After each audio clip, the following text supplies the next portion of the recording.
Welcome back, everyone, to another episode of Command Center, where we like to put our favorite commander, maybe even yours, front and center. And you know we can't do that unless we're playing those three spooky letters, EDH. What does it stand for today, Hot Dough Ken? Are we back at this again? One more time. How many times we gotta tell them? All the time. I mean, we're sitting in October right now. Yep. They don't know what that stands for, eerily disturbing Halloween. That's right. It's that one time of the year where our decks get spooky. You know that crap in your pants? It might be from somebody else. Yeah, it's getting real spooky around here. So we're actually coming with another episode this week because this is actually our second episode this week. Oh, yeah. Something special for you. Oh, yeah. This is our Halloween episode. And you know we gotta get down and dirty for you. So today, we're gonna feature the spookies of the spooky. We're gonna feature our Jigsaw deck. That's right. You hear that? Play a game. I don't want to play no game. I'm already playing a game. Playing a game within a game? In the game. It's like a Taco Bell inside of a Krispy Kreme inside your mind. But we're about to get down to this. First, we need to go ahead and introduce our newest patron to the Mana Squad. Go ahead and give it up for our guy, Remy Newton. Thank you, Mr. Newton. Appreciate you for giving to the cause and appreciating what we do. So, going off that, what is his commander that we like to feature? Ooh, this one is actually a very timely one. Okay. I've actually featured this one as one of our decks before. But Okay. Okagachi, Vengeful Spirit. I don't think. Oh, the payback dragon. The petty dragon. I see how you get down. That's the I wish you would deck. I wish you would come across this table. I wish you would turn sideways. Yep. Anyway. So this is the dragon that's all 5 colors with an extra 1, 6/6. I think it has trample, but the caveat is if you hit that player and that dragon hits you on the crackback, gets to exile one of your permanents. Mm-hmm. That's why we call it the petty dragon. I know what you did last turn. That's what I call it. So, kicking off, what we gonna feature in this Jigsaw deck because I want to play a game. That's right. So I actually built this deck. This deck actually works. You've seen it function. Oh, yeah. You hate it. You hate it. Oh, just play the game. Quit asking me questions. Every time. How many fingers am I holding up? If you don't turn. So the premise of this deck is is to threaten violence. That's the whole premise. But tell them. The purpose of this deck is to, I say it's very player and opponent inclusive. You give your opponents choices, and these cards have choices on them. And your opponents, if they make the wrong choice, game over. Okay. Yeah. So, featuring one of the cards from this deck, I know this one because I hate this card. It's called Factor Fiction. Of course, got to have Factor Fiction if we're going to talk about a mystery deck or opponents making choices. So, Factor Fiction is like you draw 5 cards. Yep. You separate, and the opponent, you choose, separates them into 2 piles, and then you get to select the pile that they choose for you. So, you want to play a game? What do you want to give me? That's right. What we got next? Dealer's choice. Next, I want to talk about Master of Predicaments. Never heard of this one. 3 and 2 blue. 4/4 Sphinx. Okay. Of course, it flies. When Master of Predicaments deals combat damage to a player, choose a card from your hand. Right? The player guesses whether the card is converted mana cost is greater than 4. If they guess wrong, you get to cast that card for free. I don't feel like playing these games. I know it was a mouthful, but basically, they have to, after the Sphinx hits you, they have to guess whether or not that card is converted mana cost is 4 or greater. If they guess wrong, you can play for free. Mm-hmm. You know that omniscience in your hand? Let them guess wrong. You know that lurking predators in your hand? Let them guess wrong. You know that Eldrazi in your hand? Let them guess wrong. This deck is dangerous. That's right. What else we got for them? Another Sphinx in the deck. Okay. Sphinx Ambassador. Mm-hmm. 5, 2 blue, 5/5. Is this the Sharding Sphinx? Oh, no. This is the deck. This is the Sphinx that goes into your refrigerator and takes a card out if it hits you. Oh, okay. All right. So they get to guess what card you took from their deck. If they guess wrong, guess what you get to do? What? Cast it for free. So, wait. It's 100 cards in your deck. That's right. If they guess wrong, You get to cast it for free. you know how dumb that is? See, this is why I got amnesia for playing this deck. I remember this because I flipped the table. The right hand gripped it, the left hand flipped it. Because I'm tired of playing games like this. What else we got? We have Petra Sphinx. Mm-hmm. You may be noticing a theme right here. Uh-huh. Riddles, games, sphinxes. So It's the whole point is to test your patience.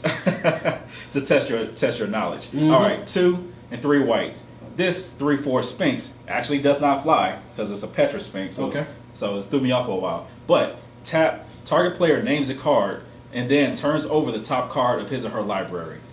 If it is the card name, they get to put it in their hand. If not, it goes to the graveyard. Next one, Stalking Leonin. This one is actually recent. I'm not liking the name of this one. All right, What does it do? this one stalks his prey. Mm-hmm. All right, 2 and a white, 3/3. When it enters the battlefield, secretly choose an opponent. Okay.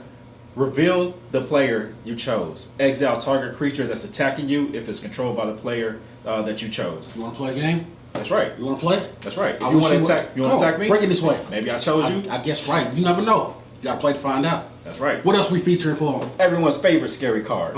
Expropriate. We talked about this one time before. You always choose money. You never choose time. Why? Because I will come across the table on you if you choose time. Tell them what it does. Expropriate for 9 mana. You get to vote among the table. Starting with you, you can choose time or money.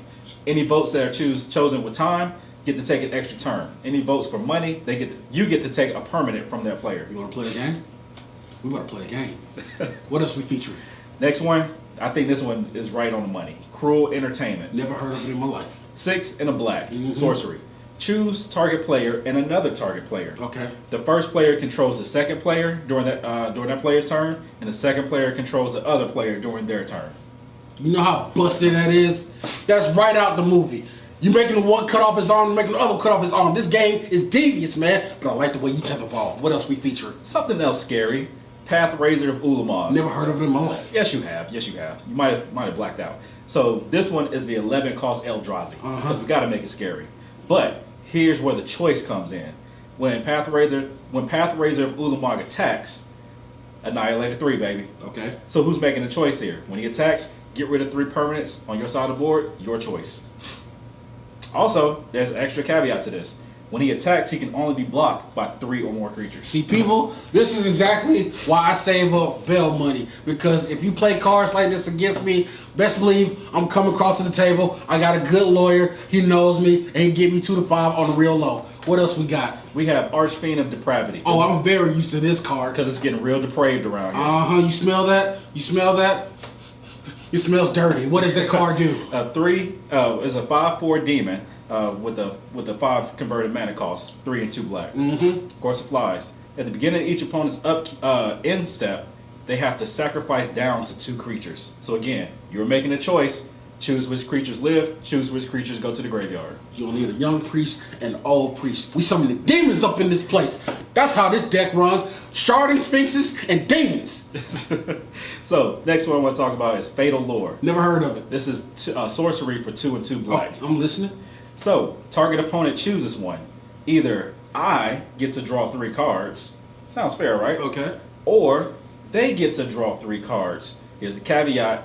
I get to choose 2 target creatures that opponent controls and destroy them. That's a little bit gross, man. How badly do you want to draw those cards? We're getting out of pocket right now. We need to talk, man, because I don't think I've seen half this stuff right now. It's like, this is a fighting word right here. Yeah, it gets nasty. What else you got? So, next one is Storage Matrix. Storage Matrix, never heard of it. This is a 3-drop artifact. Okay. As long as Storage Matrix is on the board untapped, instead of each player's untapping their cards during their untap step, they get to choose land, artifacts, or creatures. Oh, I felt this one before. Okay, my memory's coming back. Right, so it was 2:00 on a Tuesday. I was eating ramen noodles, and I believe it was a bear there. But yeah, that's the one where you can choose untapped lands or untap a creature. Yeah, you can only get to untap one type of permanent. Do you feel the savageness of this? Yeah. Do you feel how dirty this is? Yeah. This is the time of year that you break this deck out. What else we got? Last card I want to feature. Head games. Head games. It fits the motif. Yes, this does. Actually, the opponents don't get a choice with this one. I do the choosing because guess who's really in control of all this? I'm playing the game the whole time, baby. So, 3 and 2 black sorcery. Target opponent puts the cards from his or her hand on the top of their library. I get to search that opponent's library for that many number of cards, and then put those cards into that player's hand. So take your hand, put it on top of your library. I give you new cards of my choosing. Head games. You playing games with the house, baby. And what do we find out about the house? Always send you to the graveyard. I don't know about that. I thought the house always wins. Sure. So, of course, you may be wondering, who's the commander that's leading all of this? Normally, we start off with that, but we saved it for the end. All right, I've seen this commander before. I already know how dirty this deck goes. So, most of the cards that I actually mentioned are sort of odd. And by odd, I mean their converted mana cost. It's so odd that it can't even. That's right. So, that means we have to play with Yennett, Cryptic Sovereign. So, pretty much, this one allows you to cast odd spells For the free ski. For a free ski if they're on top of your library. This is so dirty, it's nasty. How scary can that be? It's filthy. That's right. So, I think we should go ahead and end it here before it gets a little bit any more scarier. Exactly, man. I feel the crowd out there getting a little rambunctious, and they actually want to come in. And you know what? I don't even think my Medicare is paid off for this. So while we still fresh and healthy, let's roll out this piece. Thank you guys for watching this show. Like and subscribe. Thank you guys to our patrons as well. But until next time, be scary.